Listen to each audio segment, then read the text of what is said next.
Welcome to my next Lost Season 5 episode review video. Before I get into that, though, pretty important, if you aren't caught up to the point where I am at rewatching or watching Lost, or you're just not entirely sure, then you definitely need to take the initiative and pay attention to the episode's title, which of course I'll mention, as well as put in the description. If that happens to be the case you find, if you're not caught up, it would be my recommendation that you don't watch this detailed review any further to avoid any potential spoilers. And full disclosure, I've already seen the TV series Lost 3 other times.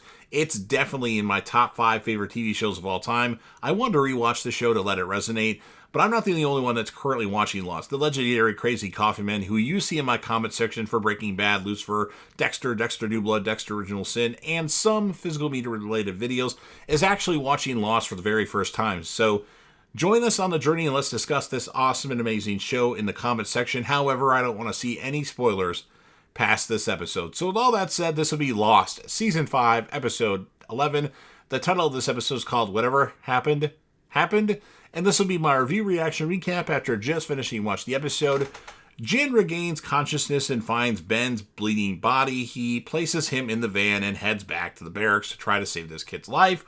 Horace briefs the gathered Dharma personnel on the prisoner's escape.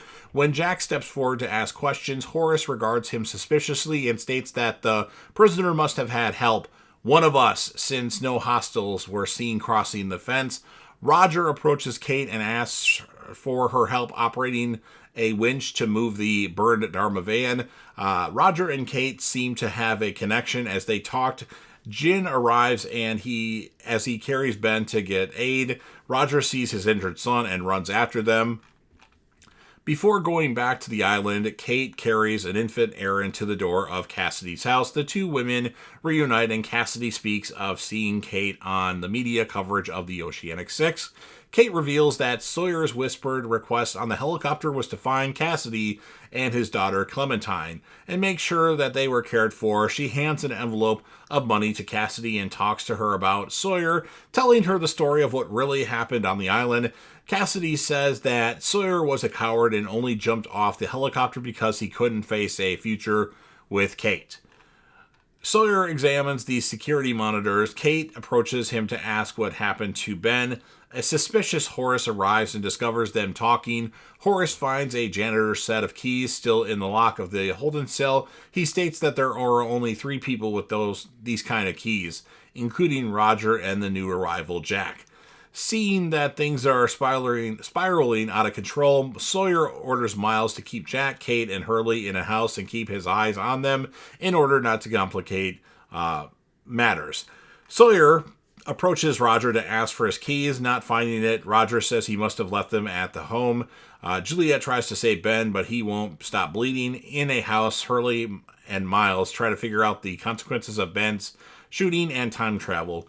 Sawyer tries to recruit help from Jack, but he refuses, telling Kate that he already saved Benjamin Linus once and he did it for her. Jack claims that he's done trying to fix things and now puts his trust in the island. Kate remarks that she doesn't like the new Jack, but Jack reminds her that she didn't like the old him either. And then Kate leaves. Kate arrives at the infirmary and donates blood to keep young Benjamin Linus alive. As Kate and Roger sit at Ben's bedside, he admits that he may have not been the world's greatest father since Ben stole his keys because of him. Hurley is trying to understand the unanswered questions of time travel. Miles explains to him that they are in their present while everyone else are in their past. Hurley wonders why a future Ben couldn't remember that Saeed, the guy who tortured him in the future, is the same guy who shot him in his past. Miles has no answer as he hadn't thought of that. Juliet is able to stabilize Ben, but can't heal him. Juliet tells Kate that the others may be able to save his life. She secretly helps Kate load Ben into the van, and Kate drives out to the sonic fence. It isn't actually a secret. Before returning to the island, Kate leaves the marina where the survivors gathered with Ben and stops at a grocery store to buy milk for Aaron, looking as beautiful as ever, I might point out. While at the store, her cell phone rings. Caller ID indicates Jack Shepard. She ignores it, but distracted, she briefly loses Aaron and finds him walking with a woman who from behind looks like Claire, and then Kate is reunited with Aaron, but she freaks out. Sawyer catches up with her and helps her rather than stopping her, so it wasn't a secret really. Before returning to the island, Kate goes to visit Cassidy again. Clementine answers the door, greeting her as Auntie Kate, and Cassidy counsels her that she is scared that Aaron will be taken because she took him. She says Kate kept Aaron to heal her broken heart from Sawyer. So Kate really likes Sawyer a lot. I didn't think she liked him that much. Sawyer tells Kate that he's doing it for Juliet because Juliet feels it's wrong to let a child die. Juliet bursts into the house, dismisses Hurley and Miles, and confronts Jack as he's getting out of the shower, naked. She asks him why he came back and why he refused to help Ben. Jack responds that he was supposed to come back but doesn't know why yet. So Jack is now talking like John Locke. Kate and Sawyer carry Ben into the others' territory. Stopping by a stream, she tells him about Cassidy and Clementine. They discuss their relationship, and Sawyer says that he and Kate would not have lasted. He says he's grown up in the past 3 years. A group of others surround them, and Sawyer demands to be taken to Richard Alpert, and they're going to do it now. Before going back to the island, Kate visits Carol Littleton and tells her that she has a grandson named Aaron, that Claire actually survived the crash, and that she claimed Aaron as her own to protect him, and because she needed him. She tells Carol that she had checked into the motel that Aaron is sleeping in the room 2 doors down, and she mentions to her that Claire is alive, but she disappeared. She adds that she's told him she's leaving with him with his grandmother while she's away. She tells Carol that she's going back to the island to find Claire and bring her back to her son. As Aaron is sleeping, Kate tearfully says goodbye to him and leaves the motel room. Sad moment. I kind of almost choked up a little bit there. I'll be completely transparent.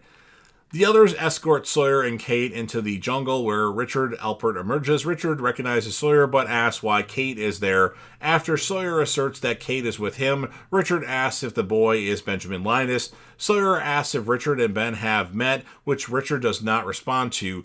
Richard exclaims that if he takes Ben, the child will not remember any of this and his innocence will be gone and will always be one of us. One of the others tries to stop Richard from taking Ben, saying that Ellie and Charles won't be happy, but Richard responds by saying he doesn't answer to them. After Kate hands over Ben, Richard carries him through the jungle alone. He approaches the wall of the temple, passing by a large hole in the ground. After a pause, Richard pushes open a stone door and takes him inside. And then Ben wakes up to find John. This is where the real older Ben is. He wakes up to find John Locke looking at him. As Ben's eyes widen in surprise, John welcomes him back to the land of the living, and that's what ends this episode of Lost. So a better episode for season 5. I'm going to give it an 8.6 out of 10, and the characters of the episode are going to be Kate, Sawyer, and Juliet. Take your pick of Kate and or Juliet and Sawyer for your secondary character, because they were both pretty awesome. So you've heard everything that I have to say. Now it's your turn. If you're a fan of Lost and you want to help me out with the YouTube algorithm, please make sure that you Hulk smash the like button. It does help out the channel. Share the video with a friend. Put this video on any one of your social media platforms. Don't forget to sound off in the comment section and interact with me and the legendary Crazy Coffee Man. He'll have a lot to say about this episode as well, especially because it's a Kate-focused episode, and he loves Kate. So do I as well. But I like Juliet too. They both are pretty good in my opinion. Kate is probably slightly better, I think, but I don't know. I've actually seen Juliet naked. Well, Elizabeth Mitchell, the actress, I've seen her naked before. So anyway, let us know what your thoughts are on this episode. Score the episode. What are you going to give it out of 10? And who would you choose as a character of the episode? And then last but certainly not least, don't forget to hit that sub button. You're watching the video anyway. Subscribe to the channel. Help me get over 100,000 subscribers. Yes, I set my goals high. Join the team, share your damn support, and be a part of something special. And you never know what you're going to see on JDev TV.